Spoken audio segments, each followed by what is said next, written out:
Excellency, thank you so much for joining CNBC. My I want to pleasure. kick off by asking you about your trip here to the World Economic Forum. You had the chance to sit down with President Trump. Walk me through how likely you think it is that the U.S. president can be of use in terms of Kashmir. Look, I can't say what will be the outcome, but for me it is important to try my best, because Kashmir is, it's a far more serious problem than people realize, the world realizes. The problem is that India has been taken over by an extremist ideology, which is called Hindutva or the RSS. RSS, if you Google RSS, founding fathers, they were inspired by the Nazis.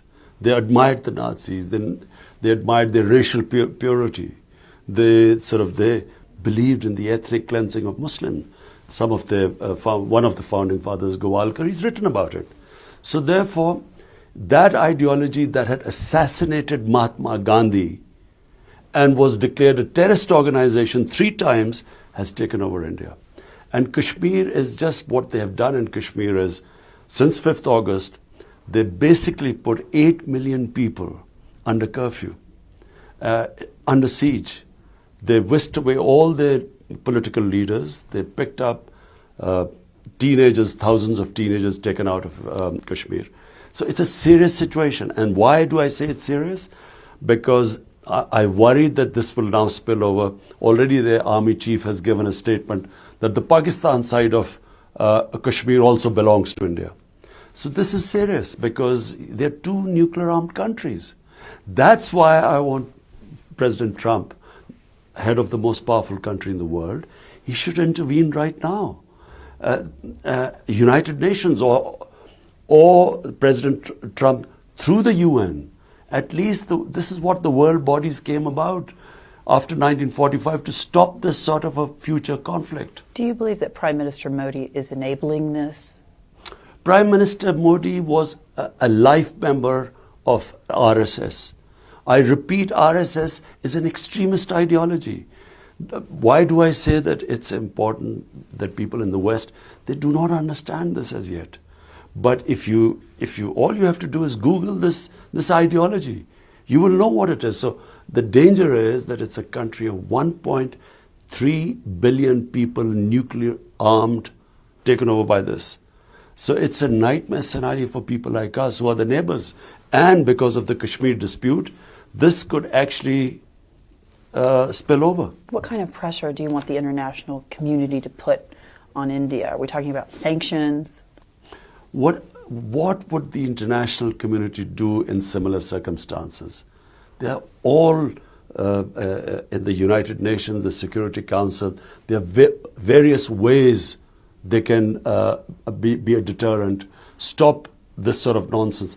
And what's happening in India? They passed these 2 legislation, and these 2 legislations have alarmed the 200 million Muslims living in India. There are already protests going on. In fact, non-Muslims have also joined them. Minorities have joined them. Indian intellectuals have joined them because they realize where this is headed. I mean, the Nazi Germany between 1930 and 1934 turned from a liberal democracy to a fascist, totalitarian, racist state. This is what's happening in India. When you think about this more broadly, we're talking about an international appeal here as well. I mean, think about the situation in China with the Uyghurs. The international community has really not done enough by a long haul. Does that concern you that a similar situation could take place in India? In India, they've got this Registration Act. In Assam, they suddenly deregistered almost 2 million people. Now, 2 million people, out of them, they were Hindus. So they brought this other act along. Do you think we're talking about a genocide, potentially? In Kashmir, I'm scared, because in Kashmir, they have already, the stated aim of this RSS is that they will change the demography of people of Kashmir. Kashmir is a disputed territory between Pakistan and India. There are 10 or 11 United Nations resolutions which confirm that it's a dispute, and the people of Kashmir, through a referendum, could decide whichever country they wanted to join. Now, that disputed territory has been annexed by India. And they are trying to change the demography of people of Kashmir, which according to the 4th Geneva Convention is a war crime. When you think about what happens next, more broadly in this region, beyond Kashmir, there's a lot of concern that we've heard over the last couple of weeks, a lot of it inside the Beltway in Washington and even in the region, that the Trump administration's maximum pressure campaign is destabilizing the Middle East or making it more worrisome, I would say, between neighbors. Do you think that the U.S. and President Trump is getting it right when it comes to dealing with Iran? Because I know that you've tried to be a mediator in that situation. You see, it would be a disaster if this conflict takes place between the U.S. But he doesn't seem to want it, President Trump. You know, he keeps backing away. He says that he wants dialogue. Do you think he does? And that's sensible. I mean, just look at Afghanistan. It's almost now 19 years. We're still finding a solution, still trying to get peace talks going, ceasefire going. Still people are dying in Afghanistan. This is 19 years, over $1 trillion spent on it. Does the U.S. want another conflict? And trust me, Iran will be much, much more difficult conflict than even Afghanistan. You've spent time in Tehran talking about these issues. Do you believe that there is a possibility that they would sit down with Donald Trump and have a conversation? You know, people should never rely on military solutions. I mean, you use military to solve one problem, 5 other problems come up, unintended consequences. Whenever you look back, look at Vietnam War. The generals were saying it's only a few months, 2 months, 6 months, 6 weeks, and look what happened. Same with Afghanistan. I heard it myself. Our own President Musharraf, when he was joining the U.S. war on terror, he said it'll be only a few weeks, max 2-3 months. Look, so war is never a solution. People who try and solve issues through bloodshed and war, you know, they always cause mayhem in this world. A conflict right now with Iran would be a disaster for developing countries. Oil prices will shoot up. Countries like us who are just about balancing our budgets, everything will go and it'll just cause poverty. So I would, you know, and I did say it to President Trump that, you know, war is not the solution. Do you think that Tehran would be open to talking to President Trump? When I spoke to President Trump when I was in the U.S. In September, then I went to Tehran, spoke to the president and their supreme leader. I thought they were receptive. I thought they wanted to, they were willing to talk. When you think about your role as the Prime Minister, there seems to be, and correct me if I'm wrong, a bit of an edge for celebrity politicians like yourself and even Donald Trump when it comes to communicating, when it comes to opening those doors and having those kinds of conversations. Do you see yourself as a mediator, Prime Minister? You see, I again repeat, I do not believe in military solutions. This is I'm a student of history, and I just look back in history, every time, these military solutions took place, look at Napoleon going into Russia, then Hitler going into Russia. Just look at all these conflicts. For a start, they're always a miscalculation. They're always a miscalculation. And then they cause bloodshed on this earth. So I look upon myself as someone who would always want to be a partner in peace. Twice we joined the U.S. sort of camp. One was when the Soviets invaded Afghanistan in the 80s. Then we again joined the U.S. after 9/11. Pakistan suffered. I know the consequences. Second time, 70,000 Pakistanis were killed in an insane war. And we lost over $100 billion to the economy. We're just about recovering from it. So I'm convinced that people looking for solutions, the only people who benefit is this industrial military complex. When you think about as well the relationship that you have with President Trump, you have a good relationship with the president. The relations, however, between the security services between Pakistan and the United States has suffered over the last several years, no doubt, over the last several decades. What's it going to take to build that kind of trust back? You see, why did this relationship suffer between the Pakistan security forces and the US? Because I objected. I did not want Pakistan to become part of this war on terror after 9/11, because Pakistan had nothing to do with 9/11. There was no Pakistani involved. Al-Qaeda was in Afghanistan. And I felt, why were we going into this war?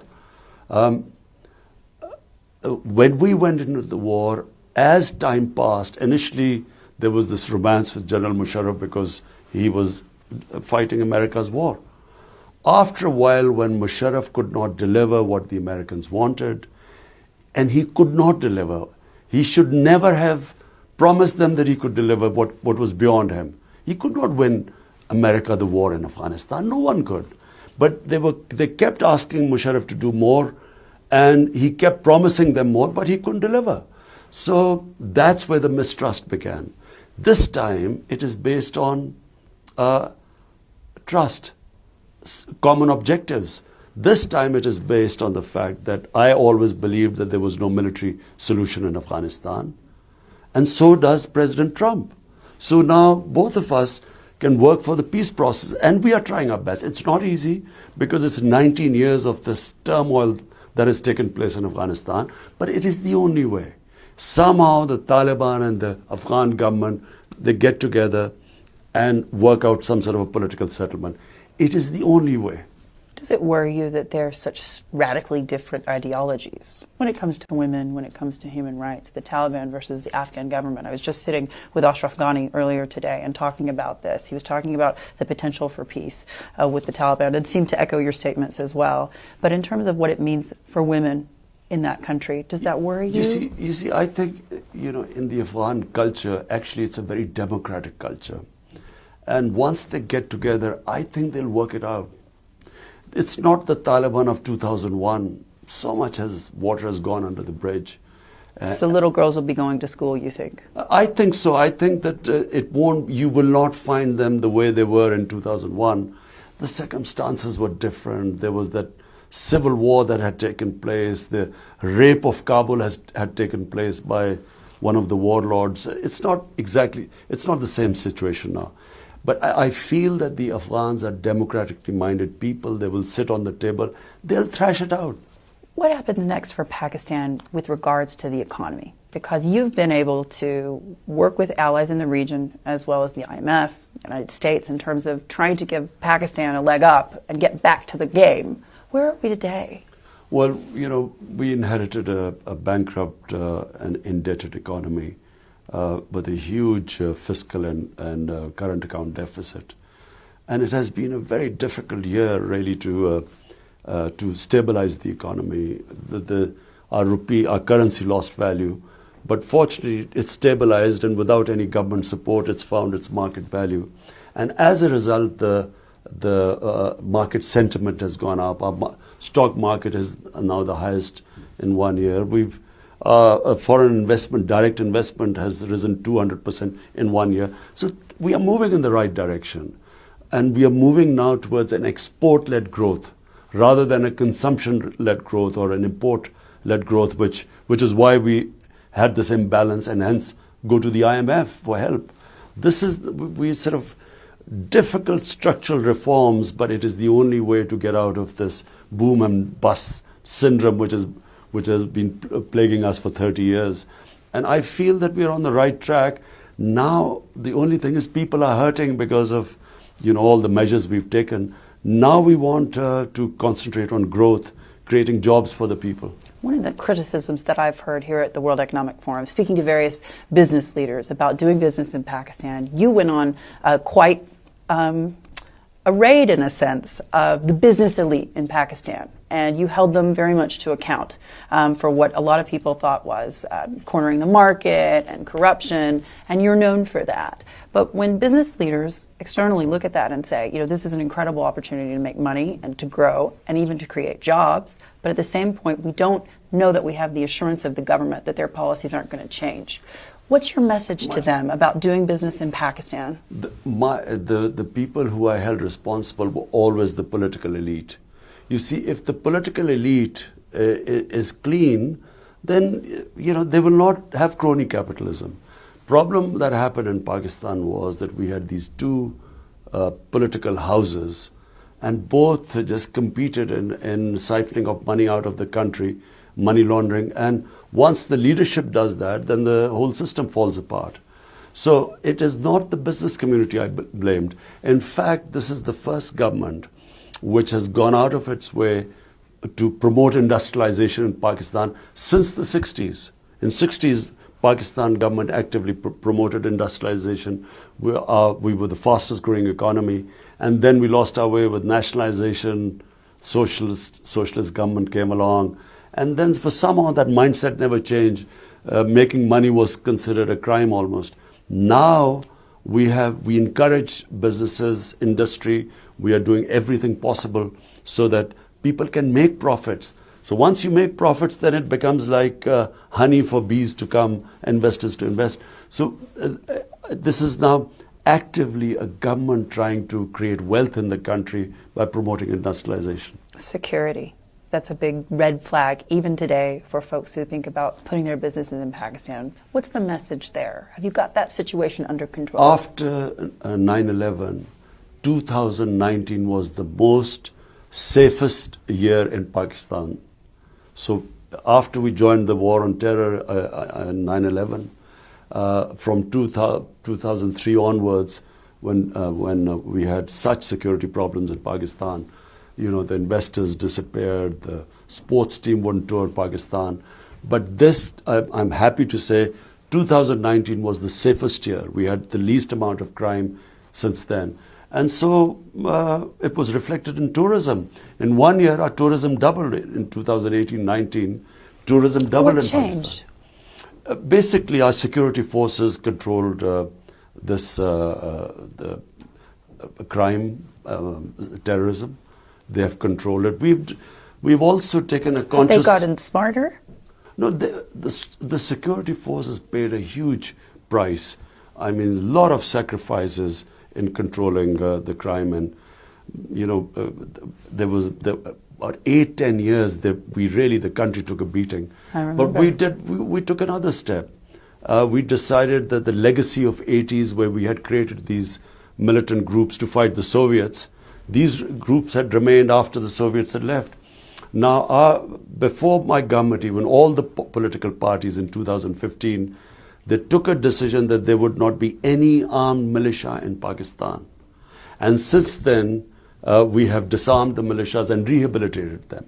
So all that is now reflected in the figures. Pakistan has become safe, ready for business. Walk me through the Belt and Road Initiative, what that really means for Pakistan, because a lot of critics would say that this is a debt trap for Pakistan. But I know you have a different view. When the Chinese came to help us with this BRI and then the CPEC, which is the Pakistan-China Economic Corridor, we were really at the rock bottom. And so we are really grateful to the Chinese that they came and rescued us. They they pumped in, not just they gave us loans. And loans, by the way, are not, they're barely 5 or 6% of our total loan portfolio, which is this nonsense that, Chinese, we are indebted to China. They actually helped us with investment. And because of them, it has given us an opportunity to attract foreign investment. We've created these special economic zones. We've opened 2 and we are opening more, where we are giving special concessions to industry. And then it's beyond the BRI. In CPEC, they have also its technology transfer, especially helping us in agriculture, because Chinese technology, seed development is much better than Pakistan. Our productivity is very low. So, and then skills. They are developing skill centers in Pakistan. So they're really helping us, and we're grateful. When you look at what happens next for Pakistan, obviously there's a great deal of cultural history between Saudi Arabia and Pakistan and the UAE and other Gulf nations as well. What role do you believe that your country has to play in that corridor of commerce and industry? Because obviously right now, so much concern in the region about what might happen next with Iran. Where do you see the relationship between Pakistan and the Gulf governments going? I repeat, it'll be a disaster for not just Pakistan, the whole area if there's a conflict. For a start, there are almost 4 million Pakistani workers in UAE and in Saudi Arabia who send remittances, which is badly needed because of our imbalance of trade imbalance. So that would be affected. But apart from that, the impact a conflict would have, I repeat, on the oil prices, it will be a disaster for the whole area. So we are trying our best. Pakistan plays its part. We have a relationship with Iran, with very close relationship with UAE and Saudi Arabia. So we try and we've done our best. There were tensions when there were these missile attacks on some oil facility of Saudi Arabia. So we played our part, I went to both countries and tried to diffuse the tensions. When you think about the economic relationships between Pakistan and the Gulf governments as well, you mentioned the workers, but in terms of trade and other opportunities, where do you see opportunities as yet untouched? Tourism. Pakistan is one place, it has probably the best mountain tourism in the world because, half of the world's highest peaks, over 24,000 feet, are in Pakistan. And it is still undiscovered by mass tourism. Then for religious tourism, we have the holiest shrines of Hinduism, of Sikhism, of Buddhism. The north of Pakistan was center of the Gandhara civilization. And then, of course, Sufism. So that we are now planning to make it easy for tourists to come. And you're telling tourists it's safe to come in Pakistan today? As I said, in last 1 year, tourism doubled in Pakistan. Walk me through your take on this, because I mentioned earlier, celebrity leaders like President Trump, like yourself, you come into office and there is often criticism. This is a person who isn't, a career politician, this person who doesn't come from a traditional background. Are they really going to be able to get it done? It's been interesting to watch the last 4 years of Donald Trump. Whatever side of the aisle you sit on, whether you love him or hate him, frankly, when it comes to the economy, the president has delivered. Do you believe you're going to be able to deliver for Pakistan?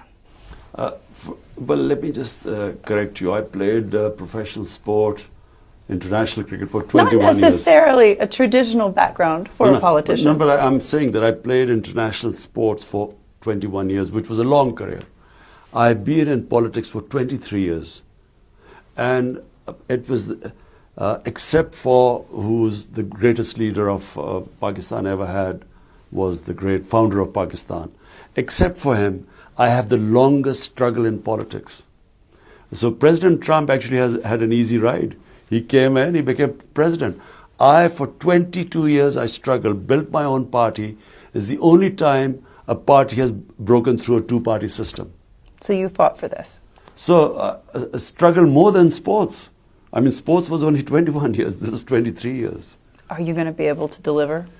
I think it's the struggle which I've been through, which equips me.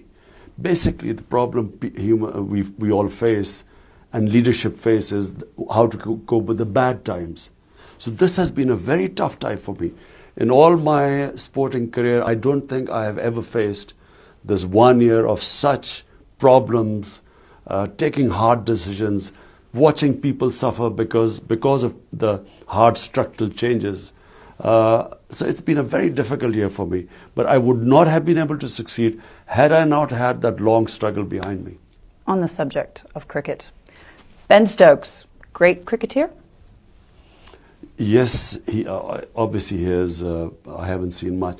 I must confess, I've hardly seen cricket.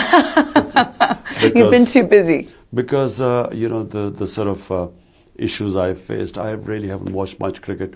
But from, I read papers, so he's clearly a great cricketer. Excellent work. Thank you so much, Your Excellency, for joining us. Pleasure.